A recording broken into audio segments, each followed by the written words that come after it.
Domestic abuse is any kind of behaviour or patterns of behaviour, physical violence, emotional and psychological abuse, sexual abuse, financial abuse. There's also coercive control. It's intimidation, threats, and being degrading. The official legal definition is still in the deciding phase, but as it stands at the moment, it's a single incident or pattern of abusive behaviour between one person to another who are both over 16 and are connected in some way, connected being a relative or have been in an intimate relationship or are in an intimate relationship. Obviously there's physical violence. That seems to be the first one that people think of when you think of domestic abuse, but it's so much bigger than that as well. Things like economic abuse, so that's things where somebody is stopping somebody from doing things that they need to do. So for example, they might be stopping them from getting a job, so they've got no income of their own. They might be doing things like getting their benefits put into their bank account, so they've got no access to any money at all. Sexual abuse as well, which can obviously be something like a sexual assault or it can be rape.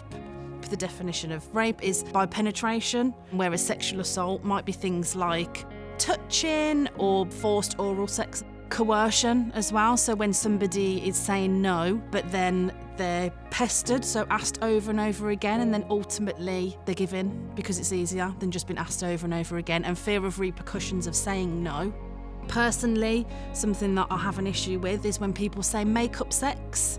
To me, that's not a thing. I think if you've just physically assaulted somebody or abused somebody in any way, and then you make up and you have sex, that's very likely because that person's absolutely terrified of saying no because they don't know what's going to happen next. It sounds romantic, but in an abusive relationship, it's not. Obviously, technology is coming up in the world. Everyone's got a phone, everyone's got access to the internet pretty much. So it's easier to do online abuse. So there's obviously revenge porn, there's obviously trying to trace someone. You can find locations on stuff like Snapchat now. So I think it's easier for abusers to abuse because it's just on the phone. You don't have to be face to face, it's all done virtually, which is obviously causing a lot of problems for women. If you do want to separate, you've got that issue of he's not there but he's on my phone. I always suggest phone safety apps. So there's different versions. We obviously say to block numbers or to change your number, but you can even text the police and then they come out to the house. Harassment and stalking obviously is huge in domestic abuse as well. Again, something that you don't see that many convictions for. The harassment we kind of get towards the end of a relationship, or if a relationship separated, we do experience women that have been harassed, so maybe texting her, calling her, sending her threats, and then stalking, maybe coming to the house unannounced, breaking into the property. It comes with a lot of issues down the line which can go on for a very long time. It might not just be after the relationship, but a year or more following the relationship. Stalking is a huge one.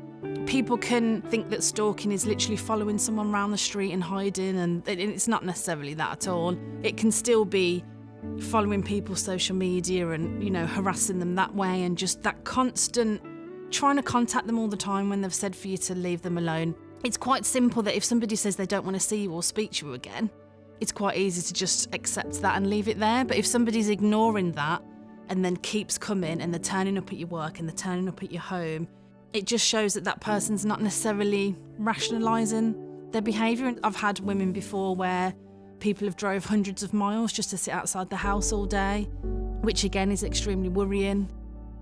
So in terms of mental health, a lot of women who've experienced domestic abuse will also have a mental health illness that they're trying to deal with at the same time. The mental health issues that come with domestic abuse are depression, anxiety, PTSD, which when you've had for quite a while, you obviously start feeling suicidal, you might self-harm, and this causes long-term effects. If somebody's been saying very negative comments to you about you, then that's something you're going to worry about going forward, and it can affect future relationships because you might be concerned that you're not good enough. It's just important for women to remember there's support out there. From Women's Aid point of view, we will always provide emotional support, and then we can signpost to more appropriate support from specialists. So for example, from Birmingham Mind, to give some more specialised longer term support.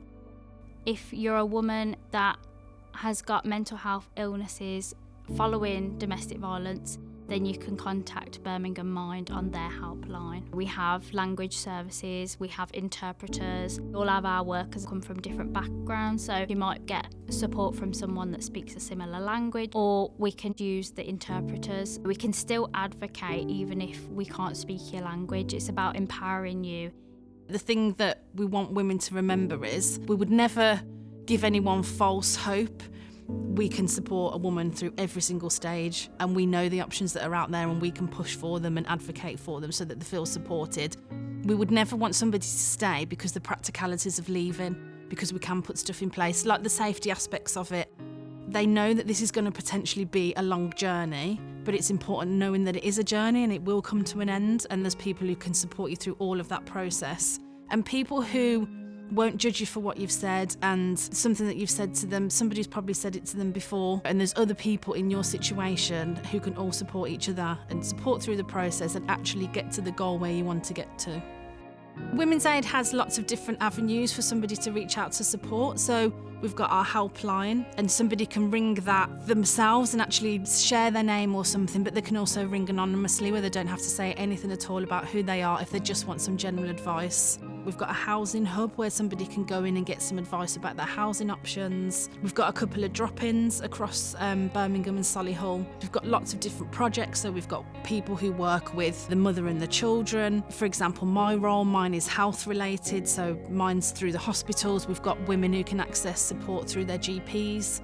Loads of ways that you can get in touch with this. We've also got web chat now as well, so somebody can do it that way. As I say, they can do this telling us who they are and telling us their whole story, or they can not tell us who they are and it can be completely anonymous and just have that chat with us about it. We never judge. We would never try and force somebody to leave. They know their situation better than anybody else. We just want them to know that there's options there if they want them. To any woman out there who does need support, I just want to say there is support out there and we can help you. It can feel like a very daunting process, but it's something we can support you through. We know what options are out there. We know what resources there are. No judgment from us whatsoever. If you're in an abusive relationship at the moment and you feel like you're at the time where you are ready to leave, please give us a call and we'll guide you through that process and help you in any way we can. We can help you.